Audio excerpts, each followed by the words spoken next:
Kia ora, ko Andrew Barnes tōku ingoa. I'm a senior lecturer in community ecology here at the University of Waikato. Not just interested in how ecosystems kind of work, but also looking at how we can make sure that they're preserved for future generations, like for my daughter. Really, theme 3 is about trying to take this whole ecosystem approach to understanding what the impacts of kauri dieback and also myrtle rust are. My role in the project is really looking at the food webs that are impacted by kauri dieback and trying to pull together data that's been collected from different researchers and look at the food web as a whole, so being able to start answering questions about what happens as a result of kauri dieback infecting trees and particularly the below ground impacts to soil food webs. So all living organisms on this planet rely on energy. It's certainly one common thing that we can say about all living organisms on the planet. They need energy to survive, to grow, to live. And I guess one thing that really draws me to studying food webs is that food webs give us that description of how energy actually flows through the system. So they're describing all of the feeding interactions of organisms in ecosystems. And so using these food webs, we can see how energy sort of enters the system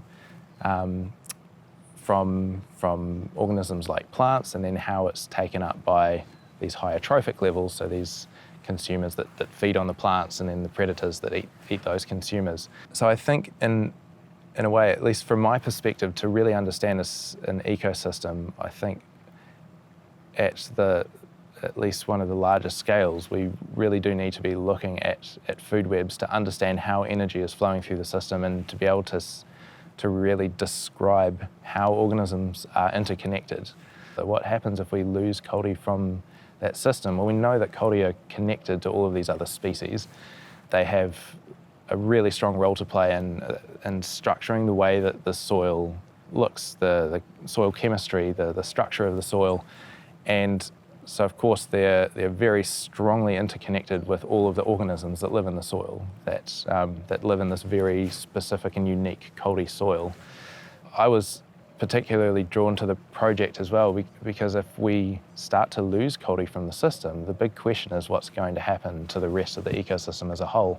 And so I think the first place to look in a way is the soil. Here at Waikato, we're looking at the soil invertebrates. But there are other groups within the same theme that are looking at soil microbes and soil enzymes and litter quality. But here we're only focused on the nematodes, which are microfauna, so they're the smallest thing we're looking at, and then the mesofauna, which are up to 2 millimeters, mostly calembla and mites, and then there's some macrofauna, which includes like spiders and centipedes, the larger invertebrates.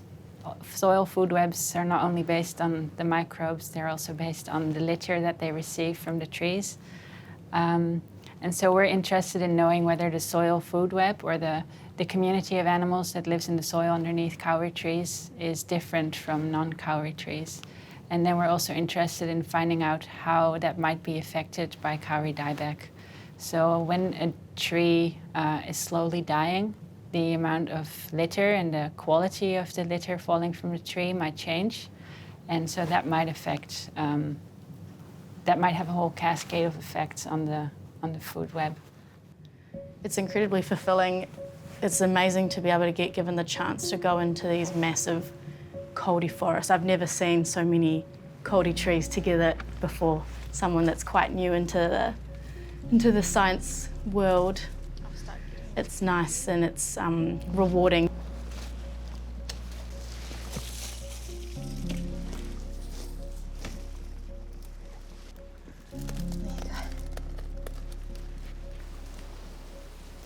This one smells really nice. It's incredible. It's a learning experience. Yeah, I get a lot of joy from being in the field. I don't do it for the work. I love being out in the bush and in nature and immersing myself with all of that. We can think of plants kind of like the gateway of energy into the system. So they're such an important organism because they're able to actually fix energy from the sun, which of course we can't do. So plants are able to fix that energy as sugars and carbon, and they can take that up into forms that other organisms are able to eat. And so they're kind of, in a way, like the gatekeeper of energy into the system, and that of course makes really key species like kauri extremely important. So they're the ones that are really importing energy into the system, and they're making it available to all these other organisms. The sample that we have on the screen here is this particular one. And it comes from the infected cascades plot. And so this is collected, we get the 5 centimeter soil core, and then that's extracted in the heat extractor. One of the biggest challenges of getting these organisms out of the soil to be able to study them in the first place is when you go to the field, you collect this soil core, and it looks like something that you know there's life in there, but you can't really see it. And to open that up and try and pick through that and hand collect all of the organisms from that soil core isn't impossible, but it would take you a lifetime to try and do that with the number of samples that we're processing. And of course, some of these organisms, like nematodes, we can't even see with the naked eye, so you would never be able to manually sort of collect those.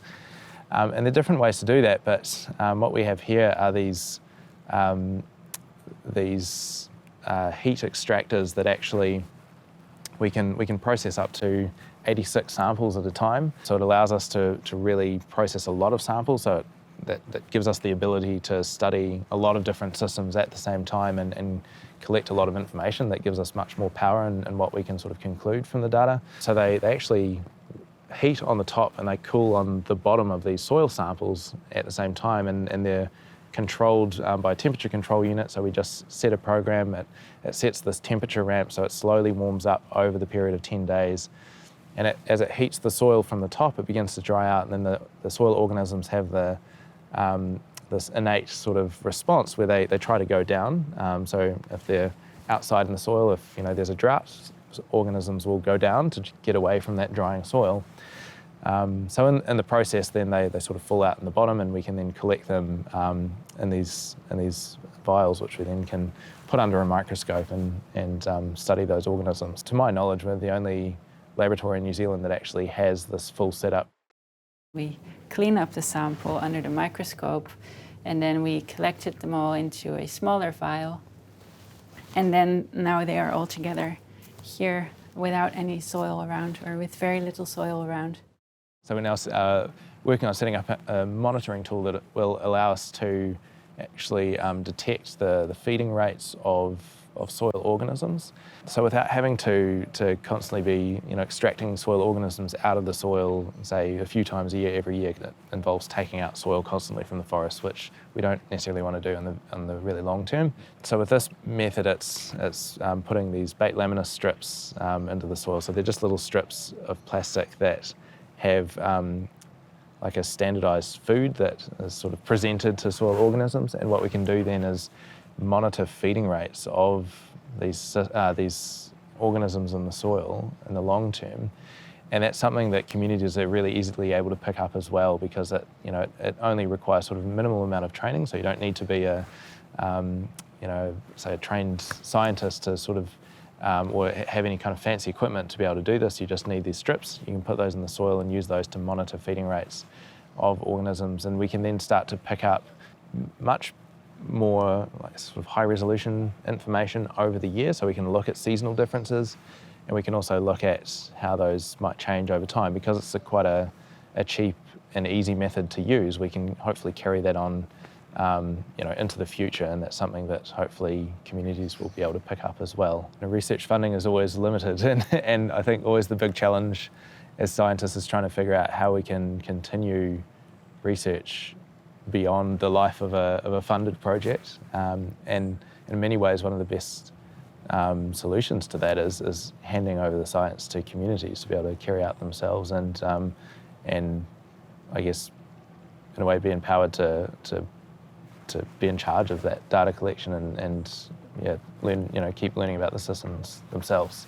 It's hard to know how much information we really need to develop a baseline picture. So I feel like this is really just the beginning, and that,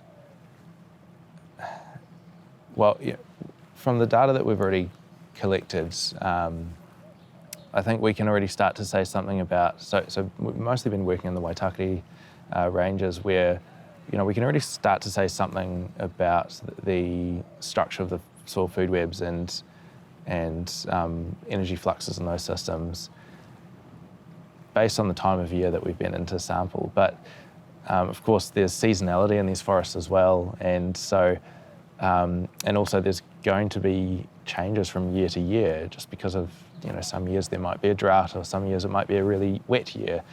And so I think to get really good baseline data, it does need to be a bit more of a long-term monitoring process. I am interested in all sorts of systems, but I always kind of come back to forest ecology. I guess partly because I spent a lot of time in forests as a child and growing up. When I was sort of old enough, I started going tramping on my own, and just I always found them kind of maybe a little bit mystical and just an amazing place to explore. And I guess I always sort of felt some sort of connection to them, in that I think I always sort of had this appreciation for the fact that I guess we're part of the system, and so being in forests, I actually always felt very comfortable. Of course, when I go into a forest as a scientist, my brain immediately starts working at kind of looking at those technical details about a forest. So I do look at them differently now, but that sort of feeling of mysticism and that sort of connection to forest hasn't gone away. So there's something about forest. When I go into like an ancient kauri forest, it just feels incredible, and it's just one of the nicest places in the world to be.